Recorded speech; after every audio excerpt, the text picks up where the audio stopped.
من الشيطان الرجيم بسم الله الرحمن الرحيم وبه نستعين وهو خير المعين والناصرين. أما بعد فقد قال الله تبارك وتعالى في محكم كتابه المجيد وفرقانه الحميد وقوله الحق فأعوذ بالله من الشيطان الرجيم بسم الله الرحمن الرحيم واعتصموا بحبل الله جميعا ولا تفرقوا.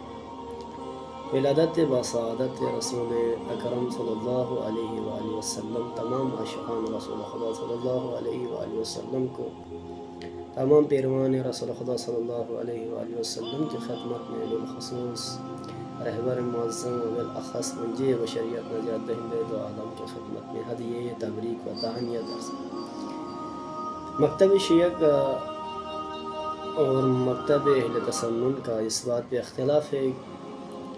ہمارے برادر اہل سنت 12 ربیع الاول کو ولادت بسعادت رسول خدا صلی اللہ علیہ وآلہ وسلم مناتے ہیں، جبکہ شیعہ مکتب فکر 17 ربیع الاول کو رسول خدا کی ولادت مناتے ہیں. چاہے 12 کو رسول خدا صلی اللہ علیہ وآلہ وسلم کی ولادت کو منائے یا 17 کو ولادت کو منائے، کہ وہ رسول تمام امتوں کے لیے ایک اسوہ تھے، ایک رول ماڈل تھے، اور خداوند تبارک و تعالیٰ نے ایک ذمہ داری رسول خدا صلی اللہ علیہ وآلہ وسلم کے کندھے پہ عائد کی تھی.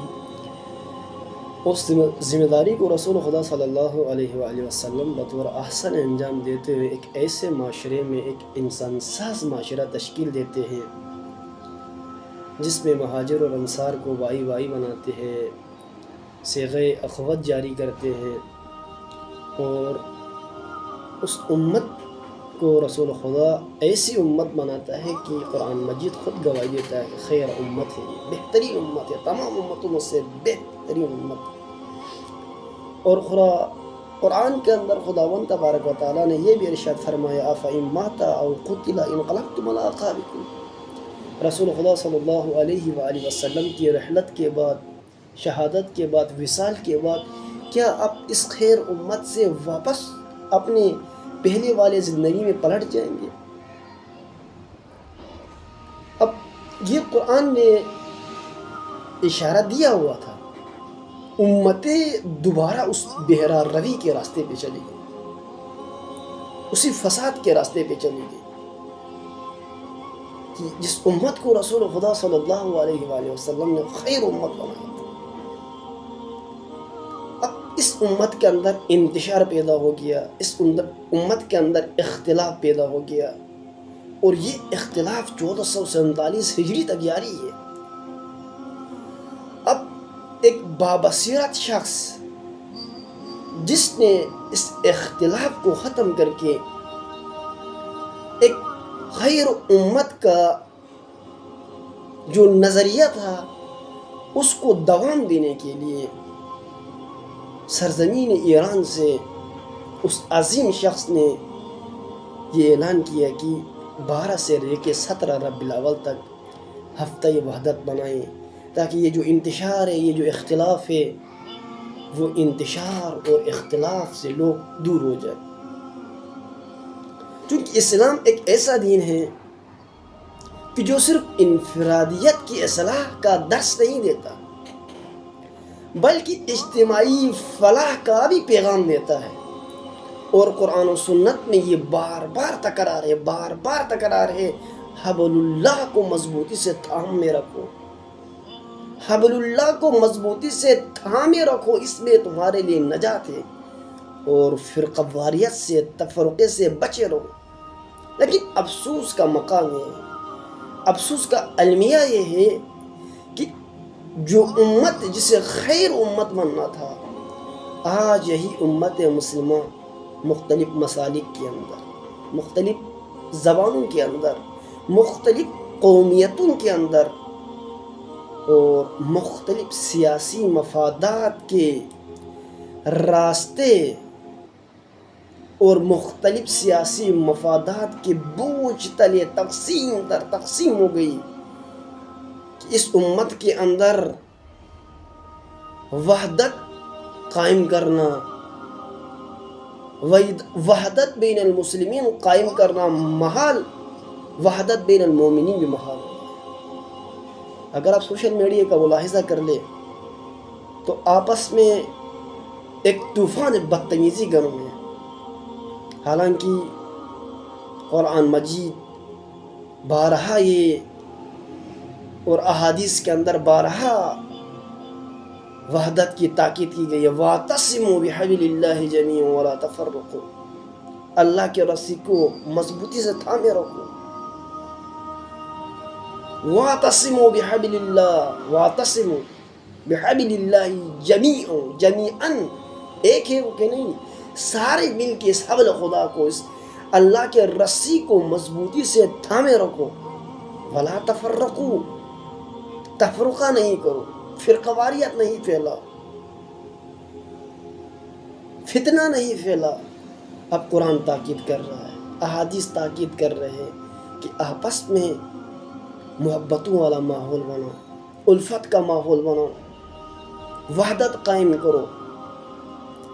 وحدت قائم کرنے کا مطلب یہ نہیں کہ آپ اپنا مذہب چھوڑ کے دوسرے مذہب میں جا ملے، دوسرا والا اپنا مذہب چھوڑ کے آپ کے مذہب میں آ جائے. بس قرآن کریم جب تاکید کر رہا ہے کہ حبل خدا کو مضبوطی سے تھامے رکھو، تو وہ حبل خدا کیا ہے جس کو ہم مضبوطی سے تھامے رکھیں؟ اور ہم کیسے اس فتنے سے، آج کل میڈیا کا جو فتنہ ہے جس پہ بائی بائی کے اوپر چڑھ دوڑ رہا ہے، دیکھے نہیں جا رہے کہ کس مقام پہ کیسی گفتگو کی جائے، کس طرح بات کی جائے.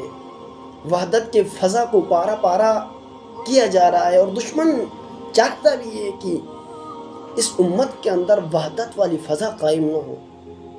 اور لوگوں کی بے شعوری یہ ہے کہ دشمن کو وہی موقع دیتے ہیں جو دشمن چاہتا ہے، اور دشمن کے لیے وہی کام کرتے ہیں جو دشمن چاہتا ہے. جبکہ قرآن کہہ رہا ہے کہ اللہ کے رسی کو مضبوطی سے تھامے رکھو. رسول خدا صلی اللہ علیہ وآلہ وسلم نے فرمایا انی تعریفیکم الثقلین کتاب اللہ و عطرتی اہل بیتی. دو گراں قدر چیزیں آپ کے درمیان چھوڑے جا رہا ہوں، ایک اللہ کی کتاب، ایک پاک و پاکیزہ میری ذریت اہل بیت. ان دونوں کے ساتھ متمسک رہے. حبل خدا ہے یہ دونوں حبل خدا ہے. جو بھی ان دونوں کے ساتھ متمسک رہیں گے، ان دونوں کو مضبوطی سے تھامے رکھیں گے، وہی لوگ نجات پائیں گے، وہی لوگ کامیاب ہوں گے، وہی لوگ سرخرو ہوں گے، وہی لوگ سعادت مند ہوں گے. لیکن جو اس حبل خدا کو متروک کر لے، حبل خدا میں سے ایک کو لے لے، ایک کو ترک کر لے، تو اس کا کوئی فائدہ نہیں ہوگا. تو امتوں کو یہ سوچنا چاہیے، جوانوں کو یہ بیداری ملنی چاہیے کہ ہماری کیا ذمہ داری بنتی ہے وحدت امت کے لیے، خیر امت بنانے کے لیے. وَلْتَكُمْ مِنْكُمْ أُمَّةٌ. تم میں سے ہر ایک امت ہے يَدْعُونَ إِلَى الْخَيْرِ وَيَأْمُرُونَ بِالْمَعْرُوفِ وَيَنْهَوْنَ عَنِ الْمُنكَرِ. خیر امت بنانے کے لیے بہترین وسیلہ عمل بالمعروف و نہی عن المنکر. اس وسیلے کے ذریعے سے رسول خدا صلی اللہ علیہ وآلہ وسلم نے ایک امت بنائی. لَقَدْ مَنَّ اللَّهُ عَلَى الْمُؤْمِنِينَ إِذْ بَعَثَ فِيهِمْ رَسُولًا. اب اللہ تعالیٰ کا ایک من عظیم ہے کہ اللہ نے انہی میں سے ایک رسول کو مبعوث کیا تاکہ ان انسانوں کی تربیت کرے، ان انسانوں کو پر آیات الہی کی تلاوت کرے، حکمت الہی بتا دے. اور رسول خدا نے اپنے امت کو بتایا اور خیر امت بنایا. وہی رسول خدا جو آنے والے نسلوں کے لیے اسوت ہے. لقد من اللہ علی المؤمنین اذ بعث فیہم رسولا، جو رسول تھے. لقد کان لکم فی رسول اللہ اسوۃ حسنہ، جو رسول اسوہ حسنہ تھے. اس رسول اللہ کی سیرت کو ہم نے متروک کر دیا، محجور کر دیا. مسالک کی بنیاد پہ، مذاہب کی بنیاد پہ، زبانوں کی بنیاد پہ، مفادات کی بنیاد پہ، جہاں ہمیں خیر امت بننا تھا وہیں پہ اس رسول اللہ کی سیرت کو ہم نے متروک کر لیا. نتیجہ یہ نکلا کہ دشمن نے اس سے فائدہ اٹھایا، اور دشمن کی جو خواہش تھی کہ امت کبھی بھی جسد واحد نہ بنے، اور وہ اس کام میں کامیاب ہوا اور سرخرو ہوا۔ حالانکہ ان ایام کے اندر، ان ایام کو رہبر عالی قدر، رہبر معظم یہ تاکید کرتے کہ جس طرح امام خمینی نے ہفتہ وحدت قرار دیا ہے، ان ایام میں ہفتہ وحدت کے لیے محافل بنائے، محافل سجائے، اہل سنت کی برادری کے ہاں جائے، ان کے پروگراموں میں شریک ہو جائے، ان کو اپنے پروگراموں میں شرکت کی دعوت دے، ایک بہترین امت کا فضا بنائے، دشمن کو موقع نہ ملے۔